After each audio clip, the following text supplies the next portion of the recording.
All right. This is just a continuation of the same video outing with Poseidon here.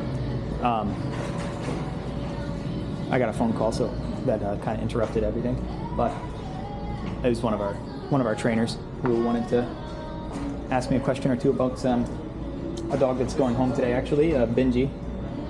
But what I was kind of saying about this new camera that I got is that I've been increasingly interested in doing longer, more transparent videos so that you guys see what we actually do on a daily basis with the dogs.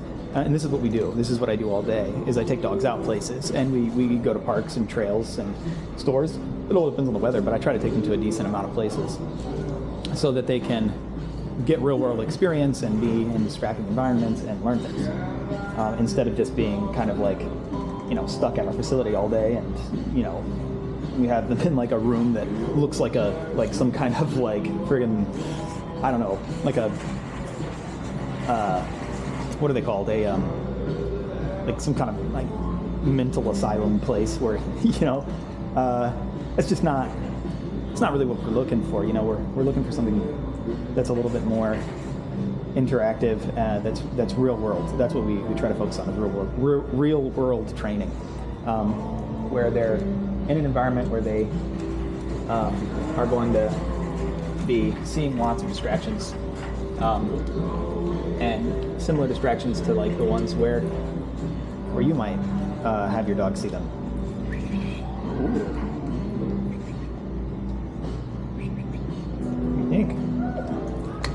Ooh. What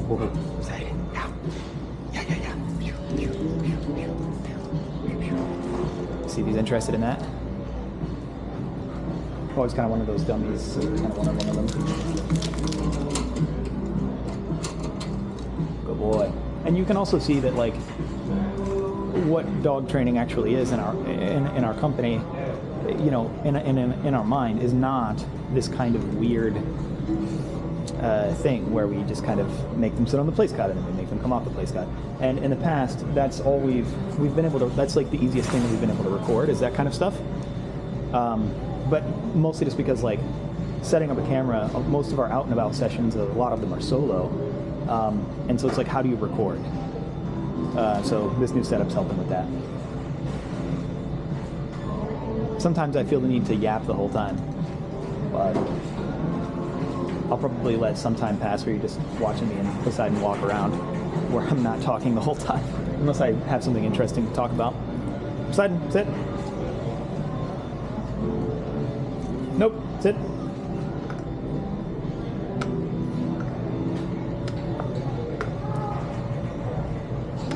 Sometimes I will let the leash out if they're having a hard time with the stay. Only because a lot of times it's because they've been really sensitized to the leash, which is a good thing. We sensitize them to leash pressure, but then they will move because they feel the tension that's on the end of the flexing. Yes, break. Good boy, Poseidon. Yeah. Here you go. Yes. Ooh.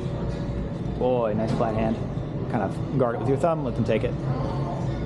Random thing about treat delivery there. And then my wife will love that. Wipe it off my shirt. Yeah, don't do that.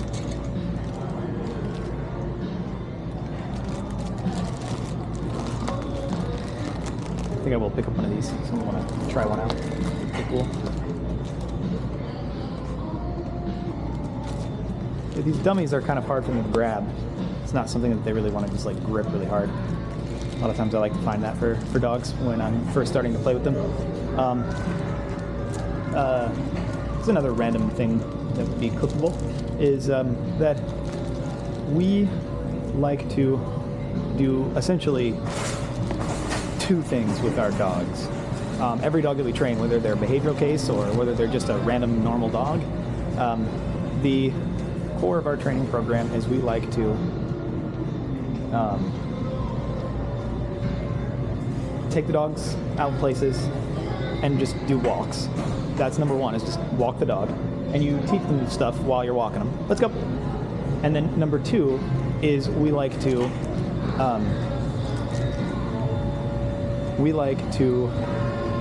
play with the dogs. right? So ideally, every day that we have like a workday, every workday, which is normally 4 or 5 days a week, for every one of the dogs that we have, we do 2 sessions. One session is you take the dog out and you play with it as best you can. Some dogs don't have any idea how to play, right? But you play with them as best you can. And then that's session 1. And it doesn't have to take a long time. It could be 10 minutes, 10, 15 minutes. Or if you have a dog that likes to play really hard, you can play longer, right? Hi, how are you? Doing pretty good. Yeah, like 10, 15 minutes is sufficient. And then after that, the other session, which is normally separated by a little bit of time, they could be back to back depending on the energy of the dog, but a lot of times it's like, a little bit later because we'll take out more than one dog at once, and we'll do one of these sessions where we just walk. A lot of times we'll start out at like Jack Molly Park, Beach Bluff is another one that we like to go to, we frequent, and then like I like to go to all kinds of different ones. I'll drive to pretty much anything that's within 35 minutes, maybe 40 minutes maximum, but I like to keep it within 30 minutes normally. 30, 35 minutes, and I'll just go to lots of different trails and parks and let them go to different places and see things. I went to Bass Lake Park the other day. And we just walk them around, and then we'll start going to stores once they've, depending on like where they're at, progress-wise. And we take them out and do stuff. So if you only have time to do a little bit with your dog, play with them. Or just take them out on walks and do a release command with them. Good job. Good boy, Poseidon. And those 2 things, just going out on walks and being smart with the commands and being clear to the dog, and then on top of that, you play with them. Play with them hard. And between those 2 things, that is the majority of our training.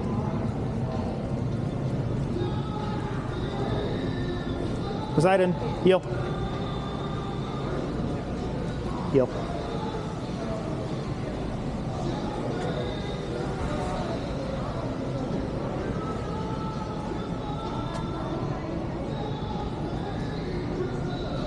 Yes.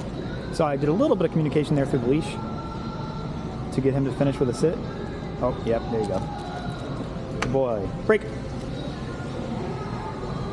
But that's not always required. Ideally, they sit without any kind of communication there. Let's go. What? So, I straight up like correct.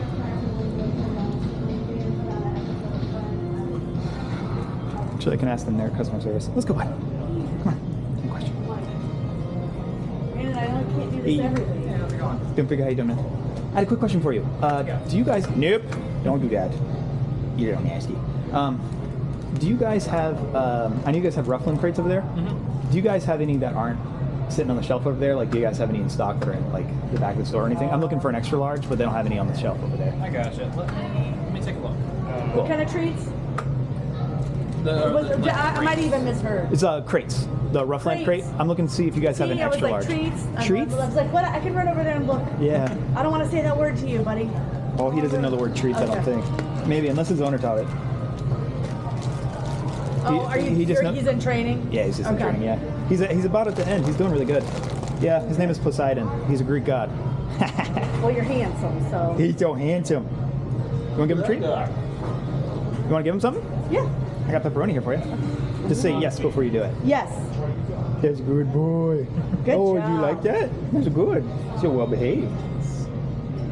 So we should have one of the XLs in stock. Let me check around there. Yeah, because I checked over there and they have larges, but I didn't see any extra larges. It should be over there. Let me just. Sick. Thank you.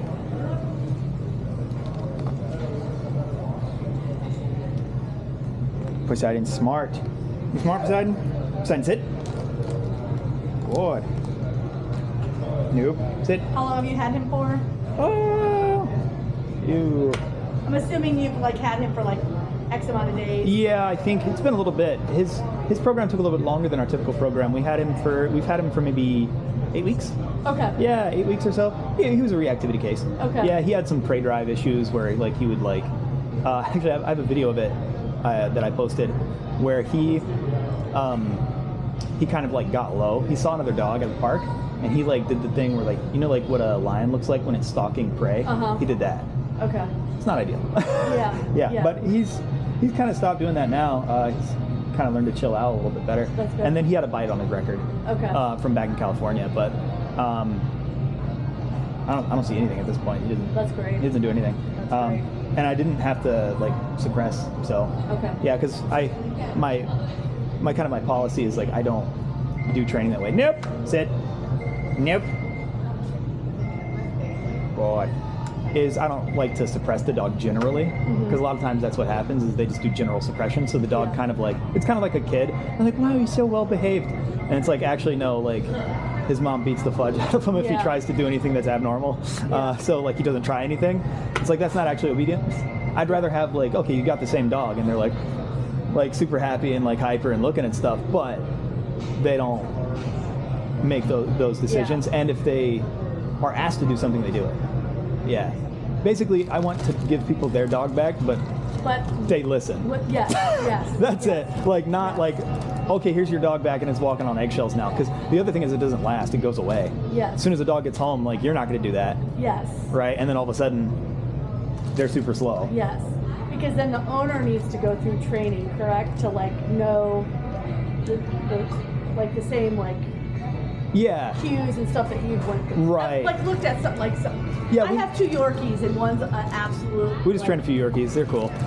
Listen, they're nuts. If it was in my budget, my girl probably needs to go through it. She's just embarrassing. Yeah. Like she is a lover, but we go out for walks, and if she sees a it doesn't matter.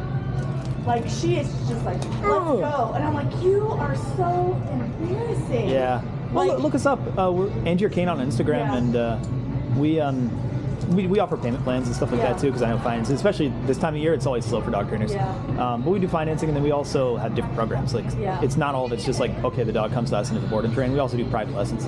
Because she's not like, if someone were to walk up to her, she'd be like, oh hey, what's up? Well, but she's small. Yeah. Yes. To be frank, a lot of times small dogs can get away with a lot of stuff. My boy is super chill, and then he only gets annoyed with her when she acts like that. Good boy. Yeah. And I'm like, oh, eventually, if I didn't have such an expensive 16-year-old. Vet bills? Or 16-year-old child? 16-year-old child. Yeah, I have a 14-year-old. Yes. Yeah, they're a lot. Yes. Yeah. So I'm like, wow, that's a lot of money. Yeah. You find anything out? I didn't see anything over there, but I got something hunting on their way up. Okay. Second one in the back or something. What was the name of your company again? Angier K9. Like Angier, like the place, and then a K and 9. Okay. Yeah, just look us up on Instagram and hit us up and like if you call us, we'll talk to you and like I mean. I'll a lot of times offer free advice and stuff like that. Yeah, because sometimes it's somewhat simple fixes, and then it's like, okay, you don't need to spend several $1,000s to do like a full training. Yeah. Yeah. She just needs to. I mean, what does she do? Walking on a leash, totally fine. Sees another dog, like immediately, like in her harness, like that barking, and like she looks aggressive. Right. And is that like in public or at home? In the house, totally fine. She's chilled out. Yeah. And even people, like loves people. You come in the house and she wants you to rub her belt. It's just like that. I joke like, oh, she was a COVID puppy, so she was kind of late on socialization. Okay. But I'll have to look. Outside of our house. I mean, that happens. We got a bunch of them after COVID. Yeah. But once again, she's not a biter. Doesn't even. But she looks like she's aggressive. Yeah. And then it totally ruins the walk. And then I'm so embarrassed because my neighbors in the neighborhood are just trying to peacefully walk their dog, and there's my little a-hole. Like. Yeah. I mean, like the quickest thing you could do. Is really like you probably do 2 things that would like it would improve it a lot, like really quickly. The first thing I would do is switch from harness. Switch out of a harness. Okay. Only because harnesses, like we use harnesses, just not for walking dogs. Yeah. We the only time we use harnesses is for like restrained recalls. Okay. Or protection dog work. So like for protection dogs or for restrained recalls, they're great because the whole point is you amp the dog up, Yeah. right? Because they feel a bunch of surface pressure, so like they have lots of surface to pull on, and so then they can like pull and push through that, and so that like any kind of like pressure back on them is going to make them they have an oppositional reflex to like push harder into that, Okay. right? So then harnesses create pulling. Even the no pull harnesses are not all that great because that's all that is making it uncomfortable for the Yeah. dog to pull. It normally like makes their legs go in a weird place. Yeah. And then the second, like I would switch out and do like a prong collar like that. You can get small ones. Yeah. And then the only other thing I would do after that is teach the dog what no actually means. So we use nope most of the time, or you can use no or whatever you want. You can say whatever you like, and just make it mean something by making it predict something bad. So like you could use the collar and just go pop them like that. Yeah. And like really like make it a thing when you're on the walk where you go like, oh, and they kind of, she starts to do her normal thing, right? And you just take the leash and go, Okay. and you go, but before you do it, you go, nope, and you pop them like that. And then if you make sure that they understand it, Yeah. and like that they really like think that that's not a good thing to do, Yeah. you can even like pull them aside and be like, don't ever do that again, right? Yeah. No. Oh God, Ooh, what the heck? Like, Yeah. Like grab her. I'm like, oh, this Yeah. is so annoying. But yeah. I probably. Because then what you could do is as soon as she starts to go do that, you go, nope, like that. And she goes, ooh, I don't like Yeah. that, right? And like I feel bad because I'm probably triggering the heck out of him. He's like, what the hell did I do? I didn't do anything. I did nothing. Good boy. Break. It's good. Ooh. She's like, that's I'm probably going to see it on the camera later and be all sad. I'm like, oh man. Here, boy. Here you go. Well, thank you. I will look into that because I've also heard like with Yorkies because sometimes they have issues with like collapse trachea. Collapse trachea. Yeah. That's very common with certain breeds like that. Yeah. And Yorkies are one of them. That's true. Yeah. And so with the collapse trachea thing, if you look at like the statistics on that, the vast majority of them are from flat collars.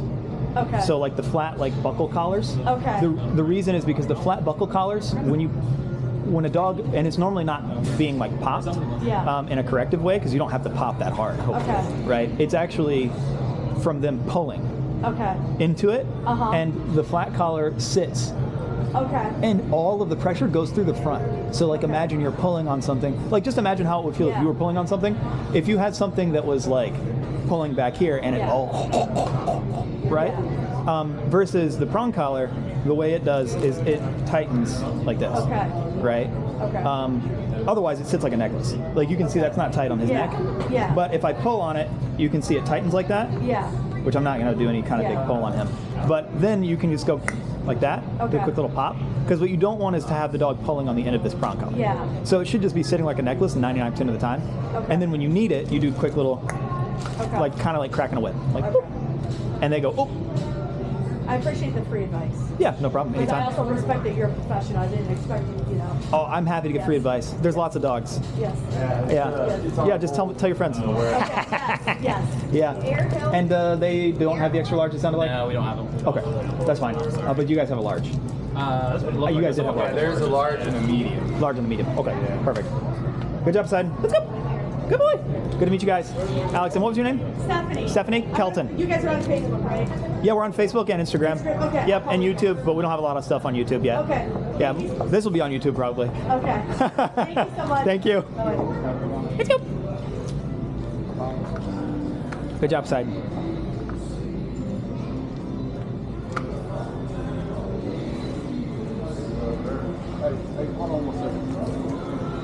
Good boy. Sit. Yes. Ooh.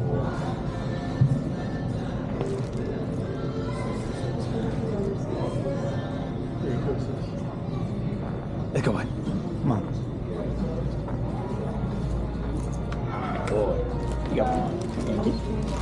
Are you military first responder? No. And I was going to ask you if you like surrounded. 1608. Do you need a bag? No, it's all right. Thank you.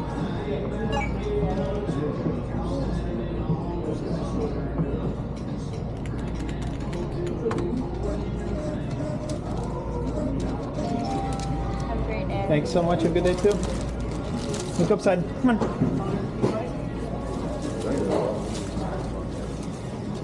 He's hard. Yeah, you're fine. Good boy. Let's go. Come on.